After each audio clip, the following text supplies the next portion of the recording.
All right, folks, welcome back. Something very, very, very special. Very, very special. No other mentors taught you this at all. You probably never heard of array or higher time frame array validation. I'm sure you've never heard this before. Of course, the only person that I learned it from is Michael. Who else would I learn from? Like, I'm not learning from any other guru on here. Anyway, what did I say? Oh, right. Higher time frame array validation. What is it? It's in the name. It's basically a higher time frame reference point, whichever array that you are referencing, of course it getting validated or respected before it is even activated or can be used by the algorithm. The algorithm will refer to it and basically validate it, like I said, before it's even activated. It can also be used as an entry mechanism, like while it's actually validating the array before it's activated, you can use it as an entry mechanism. I'm going to show you that in just a second. Now, let's see if I can just, select an array from here. It can be, let's do something that's recent, like, uh, something that's recent, and it can really be any array, but I just wanna pick something good, I wanna pick something decent. We can do. I really don't know. Let's do this order block. Let's see. Let's see if it happened around here. Well, no, I really just need the quadrants. Hold on, let me just if I can actually just oh, okay, you know what? Help me, God. Okay, thank you. It actually helped me. Okay, see, um, having a little bit of technical difficulties here. Alright, we're gonna go to the 15 minutes since that is a hourly well, no, a 4 hour. You know what? No, we're gonna go to the 3 minute. Never mind. Okay, here we go. Oh, where is the PD rate even at? Oh, there it is. Okay. Nice, nice, nice. Okay, now watch this, right? But no, let me go to the 1 minute just to I'm sorry. I'm when I record my videos, I do not have any sort of preparation. I just click the record button and wing it. I've said this multiple times, so just bear with me. All right, now we're here. This point is where the order block gets activated to where price can actually reference it, in which you see price bounces up into it, boing, boing, boing. But for higher time frame array validation, you would be looking before it gets activated. Well, not even looking before, because you can't sit there and say look before it's activated after it's been activated, because this is a technique that is used for a array that's about to form. You get what I'm saying? It's just a no brainer, right? Now, this is very, very odd, but watch this. Within this run here, right, the actual activating run, the run that's about to activate the PD array, which is a bearish run because this is a bullish order block. So price must come back down and run lower to activate the order block. Within this run, okay, this run right here, this run lower, so I can highlight it for you. What price is going to do, sometimes, it's not going to do this all the time, but occasionally, what it'll do is reference the quadrants and equilibrium of that array before it even forms. Yes, yes, yes, of course, of course. Now, when it references and respects, which is the validation part, when it respects and validates these levels, basically the order block itself or any array that you select to do this with, what you can do for the entry mechanism is use the latest PD array that forms after it gets respected. So, like for example, right, or after any of these levels get respected, the lower quadrant, equilibrium, or upper quadrant, doesn't matter. So, looking here, we can see that price jumped up into the equilibrium, had some wicks due to damage, purging liquidity, referencing this order block, a whole bunch of BS going on within this wick. But look where the body closes, right below there, in which it does show a reaction off of the upper quadrant and, shows respect by closing below it. So, obviously, I can't even say words multiple times anymore because of these Invisalign. But right here would be the latest PD array. Right? I would say so. Or well, really, would it be? No, because that would be a breaker instead. Yeah, that'd be a breaker. So you can either use this order block right here as the latest PD array or a breaker block. Since since these PD arrays are in real close proximity, like very, very close proximity to the actual respecting point, it doesn't have to be the latest PD array. Okay. But preferably, you would want to see the latest PD array after it respects it, but you can still use either of these since they're pretty darn close to each other. Like that breaker right there is right next to the order block. So why not use it, right? So turning that back on and doing the breaker right there, we can see that on this candle, right, when it begins respecting that upper quadrant before the order block is even activated, drops down, activates the order block, activates the breaker block and the order block. In that same candle, it wicks up into the breaker block and into the order block, in which the order block is the true latest PD array after this level, the upper quadrant level got respected, in which it hits it and drops lower. This is possibly one of the most powerful entry mechanisms ever. You want to know why? Because what Price is doing is it is using a PD array that doesn't exist yet, but it's validating it and kind of sort of how can I explain this? It's like it's very, very weird, but understandable once I teach it to you, but I can't really get the behind the scenes part of what the algorithm is actually doing. But just the basic part of it, what it is doing is validating. That's why it's called higher time frame array validation. It's validating this order block before it is even, listen to me here, before it is even activated. It's been formed. Now, once it's activated, right, it'll tend to supercharge that array that you're using for higher time frame array validation. And Price will use that as an excuse to offer more opportunities to you or reference more PD arrays to actually deliver lower before the what is it? Before the array is actually activated. So two things are happening here. It's offering you this is another entry mechanism or another way the algorithm is offering you an opportunity to accumulate positions, and it is supercharging this order block or whatever array you select as a higher time frame array validation technique, whatever array you use to actually do this technique is going to supercharge that array and cause Price to respect it better. Now, does that actually happen? Let's go to the what was it on the hour? Or well no, it was a 4 hour, right? Yeah, 4 hour. If we go to the 4 hour, well no, oh man, that was it didn't come up to it on the 4 hour, but I'm pretty sure on the hour yeah, if we go down there, well, yeah, well, yeah, if we go down to the hour, we can see that it doesn't even spend any time in it. Like literally, it activates it, boom, on this candle, refers back into it, boom. Well, no, it literally in two candles, bang, bang, drops lower, and just keep going, and keep going, and keep going for forever. You get the point. You get the point. It does it literally forever. So let's see if we can find one more example of this. One more, because this does not require a lot. Let's go back to the 4 hour because this daily's been looking horrid. Like when I say horrid, horrid. Oh my goodness, it's been looking terrible. Now, the only array that this does not work on is, what would I say?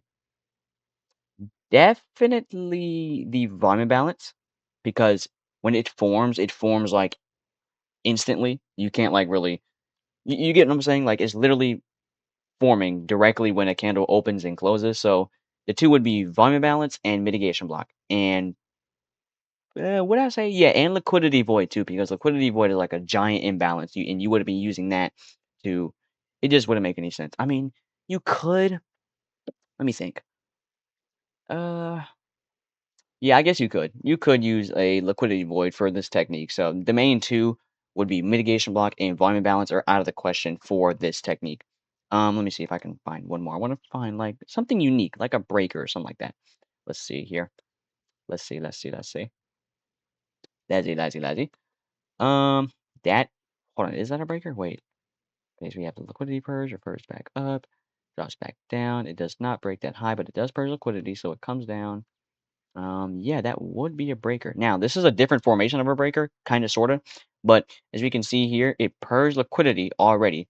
But this swing, when it actually rallied away from the liquidity purge, it failed to break that high there. So if price retraces back in and creates like a short-term high while it's coming back in and rallies that short-term high, that becomes a breaker because it didn't create it right here because we already purged sell side liquidity over here. So basically, we're porting that sell side liquidity to this retracement here, and then um, having the breaker creation being created within these two swings. So highlighting this breaker right there.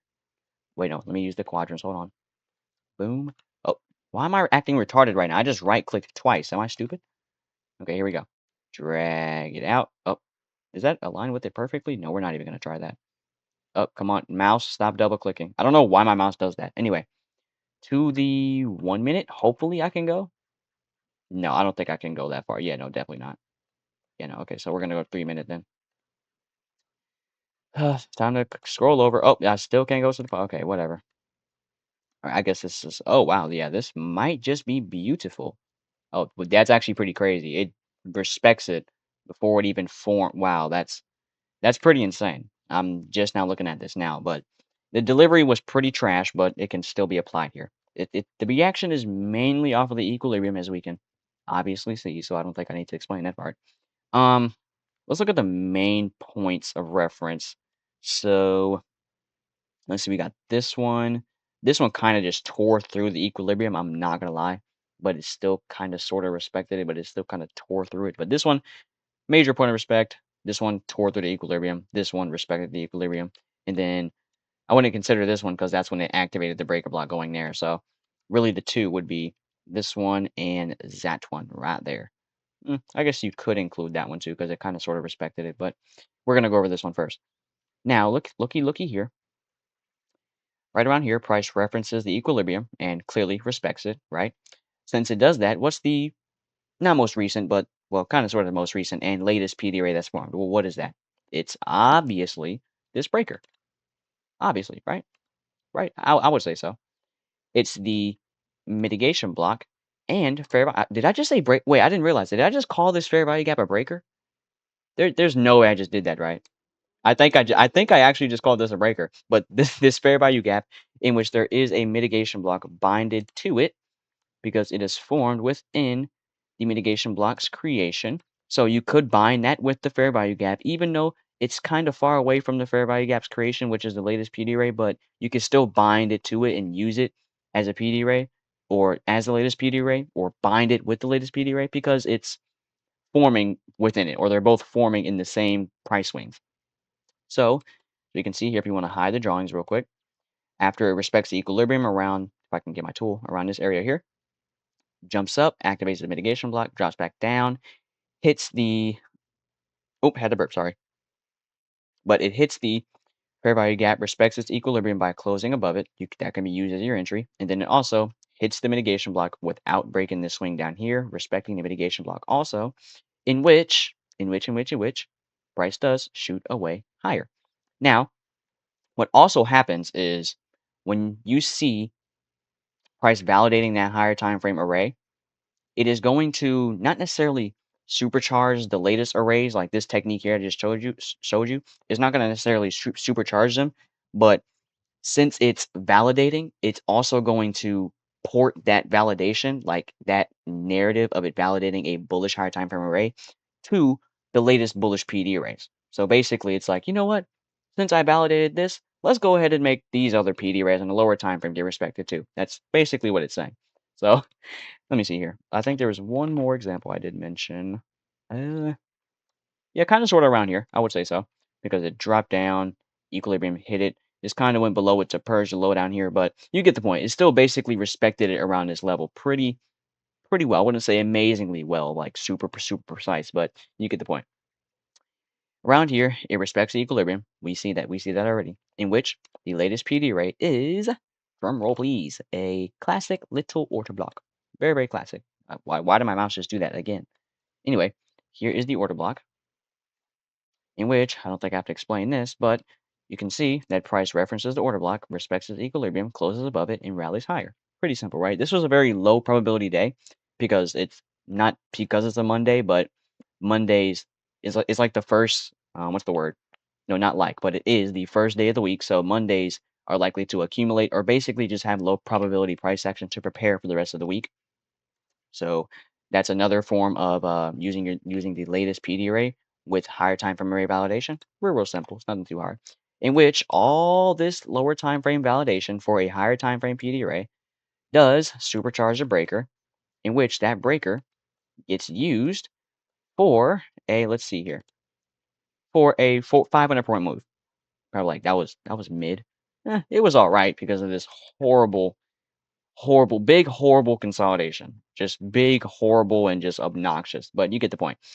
Price respects the breaker block and shoots up pretty darn fast for a 4-hour order block. I mean, not order block, but breaker block.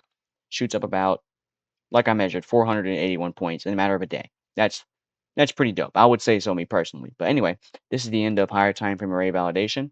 This is one of the most advanced and most powerful entry techniques in ICT concepts. I don't think there's any other entry technique that can possibly match this one.